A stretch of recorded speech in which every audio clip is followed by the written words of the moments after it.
We're Zoe and Max. We traded our villa in Bali for a Ford 1981 Campervan. Join us as we fix up our photography studio on wheels, and thanks for watching. So, last week we worked on trying to get the van started and it wasn't very successful. But this week, hopefully we're gonna have some better luck. Tomorrow, my uncle is coming and he's gonna help us identify what might be wrong with the van. But today, I wanna take a few things off our list. First of all, I wanna see if we have an exhaust leak. Yeah, that. I'm gonna do the DIY method that I saw on YouTube. So, let's get started on that now.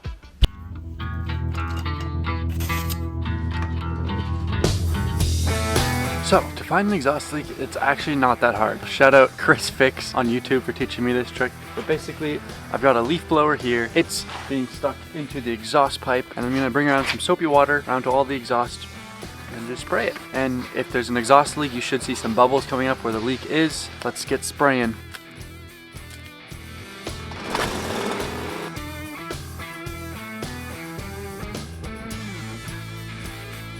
I think I found it quick. But if you look, you see those bubbles? That means there's a leak. As you can see, this pipe is so loose. I can take the other side. I can move it. This is just a straight up crack in the exhaust pipe all the way around. It's letting out a lot of exhaust, which is really bad because that can actually be toxic for us up top if that's leaking through.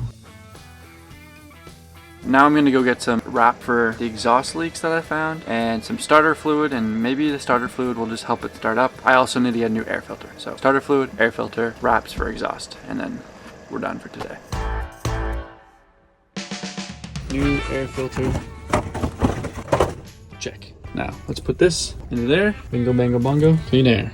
Look at the difference. Holy smokes. So next up, we're gonna try starter fluid into carburetor to see if that helps us start up the engine. This part's a little bit scary because it can blow up. Hope for the best, plan for the worst.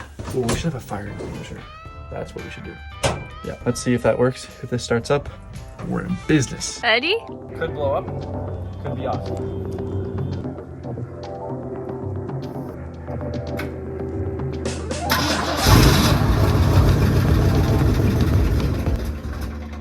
Oh, it sounded really good. So, it's a new day. My uncle's coming to fix the car today. Or not to fix it, but to tell us what's wrong at least. But I want to fix the exhaust leaks that I can fix today if I am able to. It's time to get under the car for a couple hours and do some dirty work. And I might not be doing dirty work, but I'm doing work. Yes, she's doing the dirtiest of work, which is editing these videos. So, much appreciation to her. Anyways, my hair's a mess, but it doesn't matter. I'm under a car. See you out there. Okay, so Max went outside, and I just wanted to pop in here and say thank you so much for all the love and support on all our videos. If you guys haven't yet, please hit subscribe. We're really trying to get to 1,000 subscribers, so please, please, please hit subscribe and join the journey. And back to Max. So, I came up with a little solution of how to get under the car easier. My skateboard. It loses me a couple inches of height, so I don't have quite as much wiggle room under there, but it does mean that I can just roll in and roll out, and I'm not on the wet ground, which is a big plus.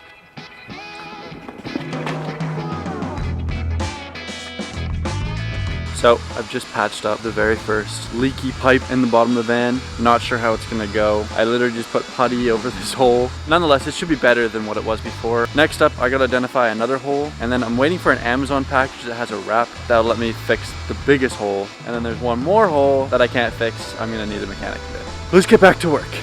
The next thing I gotta do is hit the putty that I just put on the pipes with this heat gun, and that will make it harden and become like metal, apparently. It just started to rain, so I'm quickly bringing out an umbrella because I want the ground to stay relatively dry so we can get under the car, and you don't want to be working on the engine while it's raining. Bada bing, bada boom. I'm gonna open up the engine and just make it look a little bit cleaner and more presentable. So the first step of cleaning out the engine is disconnecting the batteries, which is always a little bit scary. Hopefully I don't get zapped. And there we go, batteries gone. Then we got one other battery on this other side. The reason you want to remove your batteries before cleaning your engine is because if you don't and you're spraying water into it, you run the risk of shorting a circuit, which can damage parts of your van. Hopefully I can put them back together, but it should end up staying more safe. So this battery I haven't actually played with at all before, so it's a little bit more confusing, but this one is apparently the negative. Okay, I just realized a huge safety hazard. This whole battery is in water. Hello, how are you? I am under the water. Please help me.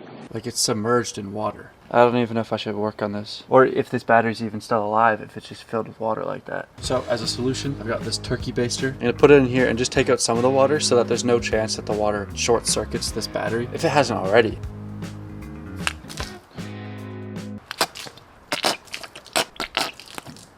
Okay, we should be low enough now where I can disconnect this and not worry about getting electrocuted. This is the negative terminal. If this was the positive terminal and I touch this and then touch the side of the car at the same time, I would electrocute myself. Not actually an expert, probably could be wrong. There we go. Oh yeah. I don't know if you can see that, but that's just filled with water. So, along with just finding this engine problem, I just found out that my microphone has been messed up this whole time. Hopefully all this audio still works because it's been on like manual mode audio for the past week. Now I'm scared about the water and I'm scared about my microphone. Okay, now that we have the batteries out, now we can continue with the regular cleaning. That took a little bit longer than expected, but let's get back to it. Let's make this engine look pearly clean. Pearly clean? That's not the expression. Pearly white, but this is black. Let's make it look clean.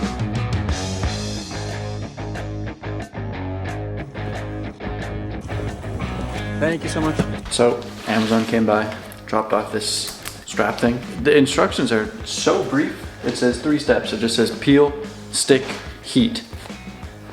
Nothing else. I don't know if I need to peel it or if me opening it included the peeling part. Very confusing. Maybe I just wrap it and see what happens. We'll see.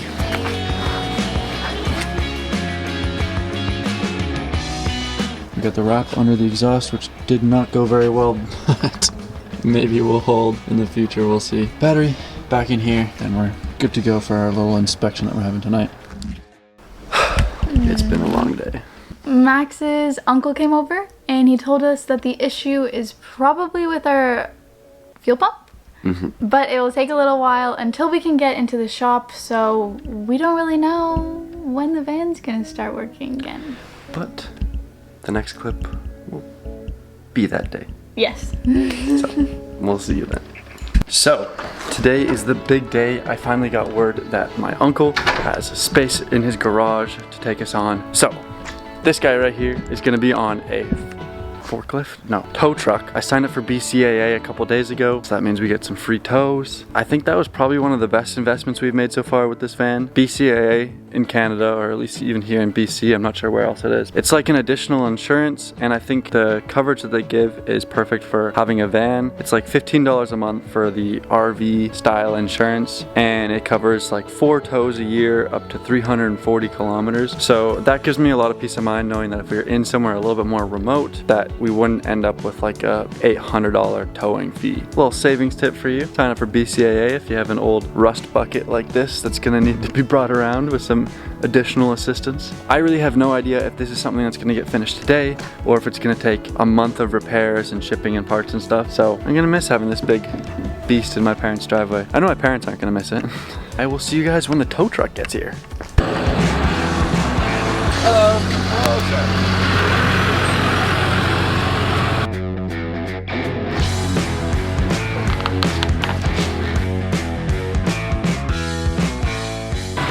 And we're on.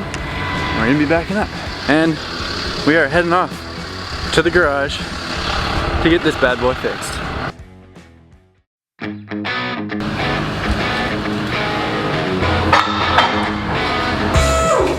We find out if your frame is strong. If it breaks in half. I didn't hear any cracks yet. We gotta celebrate the successes. Tires aren't off the ground yet, Max. It's up in the air now.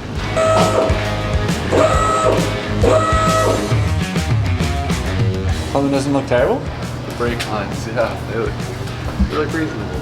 First success. Face track. So So we've identified we're not getting enough fuel, which is good because that's not the hardest thing to fix. So I'm gonna leave the van here for the night and for maybe a couple nights, and then from there we'll come back and hopefully she's running. That's it for now. So it's the next morning, I'm back at home, and apparently they already have the fuel pump that we need shipped to them. I have no idea how they got something shipped that fast, so we're gonna head over there and see if the van starts, which is gonna be very exciting if it does, because that means that then we can go and fix anything else that's not necessary to it driving, but is more just a good thing to fix. Like there's a small oil leak, the exhaust is leaking a bit, the brakes are a little bit soft. Anyways, let's go see if this...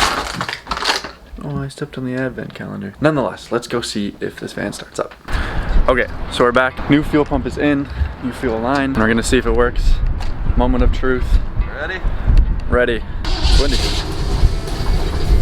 Hey! Woo!